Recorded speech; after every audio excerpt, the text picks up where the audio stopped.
ঢাকা দক্ষিণের মেয়র জনাব ইশরাক হোসেন হবেন কি হবেন না, তার শপথ গ্রহণ হবে কি হবে না, এগুলো নিয়ে যে সংকট আমরা দেখছি বিভাগীয় আইনি, এগুলো আসলে মূল বিষয় না। আমি দুদিন আগেই একটা ভিডিওতে খুব স্পষ্টভাবে প্রেডিক্ট করেছি এবং আমি বলে ফেলেছি, আমি টিভি টক শোতেও তাই বলছি, এটা আদতে এই সরকারের সাথে বিএনপির একটা সংঘাত।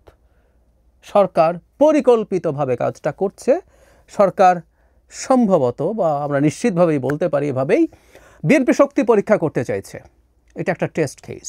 সুতরাং এই লড়াইটার দিকে আমাদের দৃষ্টি থাকা দরকার এবং বাংলাদেশের স্বার্থে, ভবিষ্যতের স্বার্থে এই লড়াইয়ের ফলাফল একটা গুরুত্বপূর্ণ নির্ণায়ক ভূমিকা পালন করার সম্ভাবনা আছে। সর্বশেষ যেটা হলো, গতকাল জনাব আসিফ মাহমুদ ফেসবুকে স্ট্যাটাস দিয়েছেন, জনাব ইশরাক কথা বলেছেন ফেসবুকে, এবং জাতীয় নাগরিক পার্টি এনসিপির খুবই গুরুত্বপূর্ণ নেতা জনাব হাসনাত আবদুল্লাহ মাঠে নেমে গেছেন। মানে আসিফ মাহমুদ তো সরকারের সাথে বিএনপির একটু সমস্যা হচ্ছে, রীতিমতো হুমকির ঢঙে কথা বলছেন হাসনাত আবদুল্লাহ। মানে আমরা বহুদিন থেকে যে কথাটা বলছিলাম, এই সরকার আর এনসিপি আসলে একই জিনিস, একটা আরেকটার এক্সটেনশন, এতে কোনো সন্দেহের কিছু নেই। যাই হোক, আমরা আসবো সেই জায়গায়।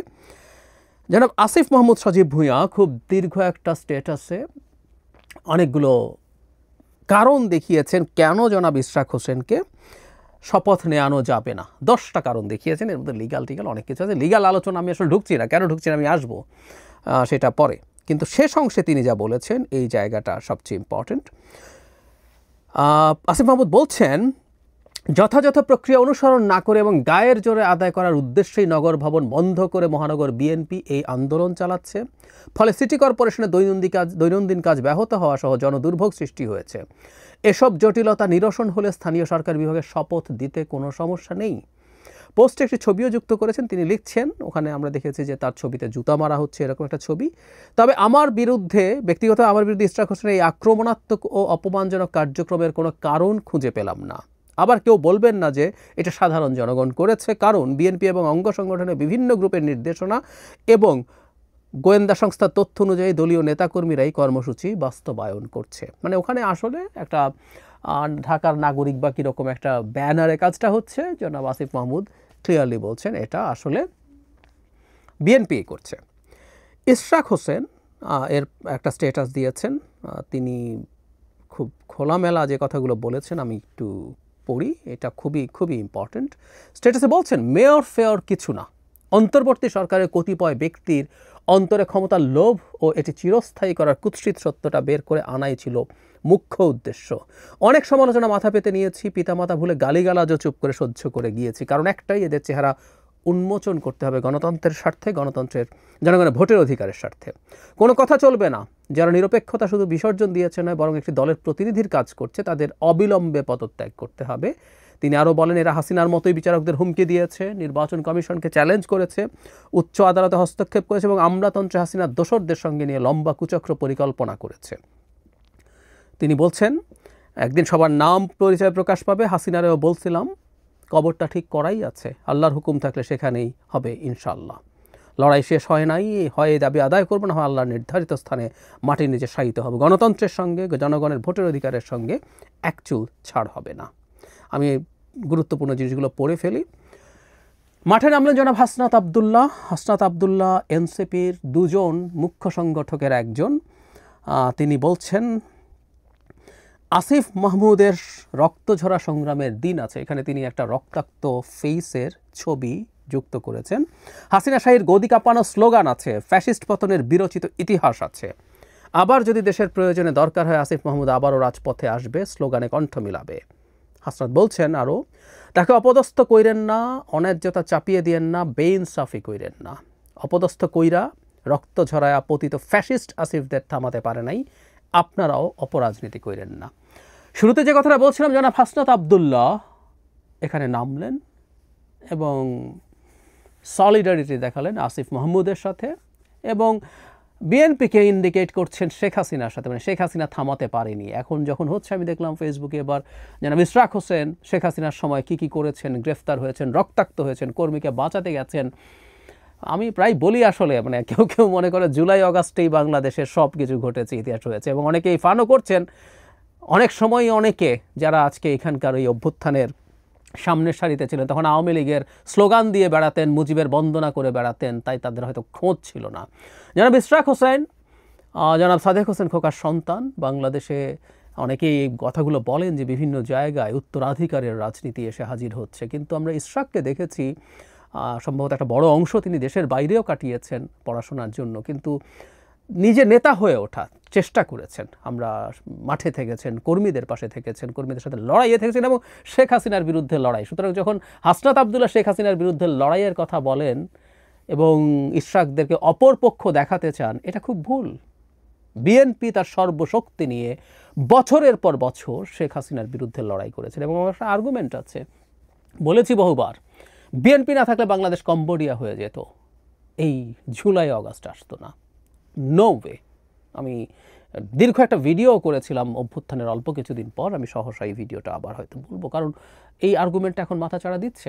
আবারও বলছি, এটা মানে এই না যে বিএনপি শুদ্ধতম রাজনৈতিক দল, বহুবার বলেছি, না, অনেক স্খলন আছে তাদের ক্ষমতায় থাকা অবস্থায়, ক্ষমতার বাইরে থাকা অবস্থায়। কিন্তু যে কথাটা বলছিলাম যে সরকার যে কাজটা করছে এখন, সরকারের একটা অংশ তারা একটা টেস্ট কেস হিসাবে নিয়েছে এবং এটাই এখন ঝুঁকির ব্যাপার, এবং এটাকে আমি একটু আগুন নিয়ে খেলা বলতে পারি। সরকার আসলে আগুন নিয়ে খেলছে। এই যে আইন টাইন দেখাচ্ছে, হাইকোর্ট দেখাচ্ছে, আমরা এতদিন বলতে চাই না, আমি যদি এবার বলি, ডক্টর ইউনূসের বিরুদ্ধে সব মামলা নির্বাহী আদেশে প্রত্যাহার করা হয়েছে। শেখ হাসিনার বিরুদ্ধে যখন 11 মামলা প্রত্যাহার করা হয়েছে নির্বাহী আদেশে, টকশোতে বসে বসে কথা বলেছি। ন্যূনতম একটা বিচারিক প্রক্রিয়া চলতে দিয়ে ডক্টর ইউনূসের বিরুদ্ধে অনেক মামলা ভুয়া ছিল, হয়রানিমূলক ছিল, আমরা জানি, কিন্তু ওইটুকু তর্ক তার সয় নাই। তিনি শেখ হাসিনার মতো করেই মামলা প্রত্যাহার করেছেন। শেখ হাসিনাকে আমরা তীব্র সমালোচনা করেছিলাম তিনি ক্ষমতাকে এভাবে ব্যবহার করার কারণে, করেছেন। আরও বহু ক্ষেত্রে বাংলাদেশের আইন কানুন কত কি আছে এগুলো আমাদের জানা আছে, প্রসিডিউরাল জায়গা থেকে বলছি।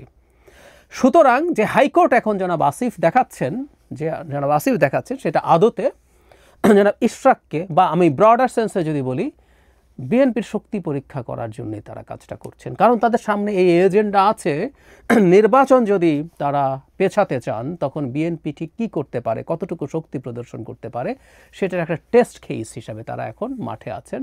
অথবা অনেক ক্ষেত্রে বিএনপির বেশ কিছু না চাওয়ার কারণে সরকার কিছু কিছু কাজ, বা এনসিপি, বা এভাবে বলা ভালো, পেছনে নাকি অনেক কুশীলব আছে, দু একজন সিরাজুল আলম খানও নাকি আছে, তারা মনে করেছেন বহু ক্ষেত্রে তারা বিএনপির জন্য বেশ কিছু পারে নাই। সুতরাং তারা বিএনপিকে একটা লেসন দিতে চায়, এই শক্তিটা জানিয়ে দিতে চায়, যাতে ভবিষ্যতে বিএনপি তাদের বিরুদ্ধে কোনো না কোনোভাবে লড়াই করতে আসলে হিসেব নিকেশ করে। আমি সিম্পলি ব্যাপারটাকে সেটা মনে করি। জনাব ইশরাকের ফেসবুক স্টেটাসে একই ধরনের ইঙ্গিত আছে। আমি আমার আগের ভিডিওতেও আসলে এটাকে ওভাবেই ফ্রেম করার চেষ্টা করছি, এবং এখন থেকে সামনে ক্রমাগত এই ঘটনাগুলো ঘটবে। আমরা খেয়াল করেছি খুলনা প্রকৌশল বিশ্ববিদ্যালয় কুয়েটের ভিসিকে সরানো নিয়ে, পরে ইভেন ঢাকা ইউনিভার্সিটির ভিসিকে কেন্দ্র করে মূলত আসলে এই পারস্পরিক পাল্টাপাল্টি শক্তি পরীক্ষার প্রক্সিতে আসলে এগুলো পরিণত হয়েছে। এই লড়াইটাও সেটা খুবই দুর্ভাগ্যজনক, কিন্তু এই লড়াইটা সম্ভবত ইনএভিটেবল ছিল।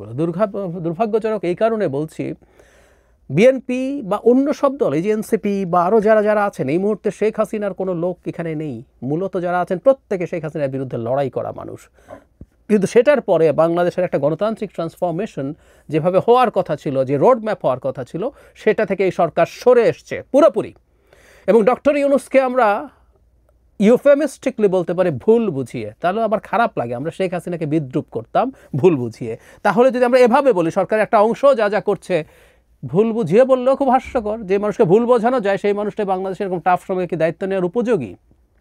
আবার যদি ভুল না বোঝানো হয় তাহলে তো উনি এটার পার্ট।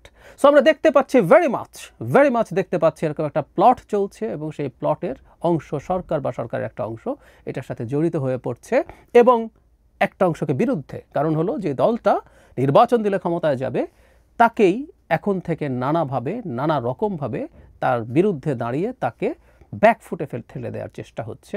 এটা একটা পরিকল্পিত কাজ, খুবই দুর্ভাগ্যজনক, কারণ এটা একটা সংঘাতময় পরিস্থিতি তৈরি করবে। সংঘাত আসলে টু সাম এক্সটেন্ট অনিবার্য হয়েই যাবে, কারণ বিএনপি একটা বুর্জোয়া রাজনৈতিক দল, সে নির্বাচন চায়, সে ক্ষমতায় যেতে চায়, প্রত্যেক দলই ক্ষমতায় যেতে চায়।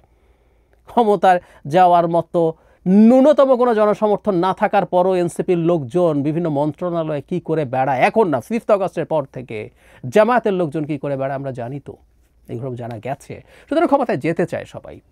বিএনপি ক্ষমতায় গেলে হচ্ছে খুব অসাধারণ সুশাসন দেবে, আমাকে ভুল বুঝবেন, আমি সেটা ক্লেম করছি না। আমাদের তখনও আবার ফাইট থাকবে, আমি মনে করি তখনও সেই ফাইটটা আমাদের সবাইকে করতে হবে, কিন্তু একটা গণতান্ত্রিক ব্যবস্থার মধ্যে দেশকে ঢুকতে হবে, এটা হলো সবচেয়ে জরুরি কথা। কিন্তু না, সেখানে দাঁড়িয়ে এখন ওই ব্যাপারটাকে ডিসরাপ্ট করে ক্ষমতা ধরে রাখার চেষ্টা হচ্ছে। যাদের ন্যূনতম নির্বাচনে কিছু করার মুরদ নাই, তারা যদি এভাবে ক্ষমতায় ধরে রাখতে পারেন তাদের জন্য এটা খুব ভালো ব্যাপার।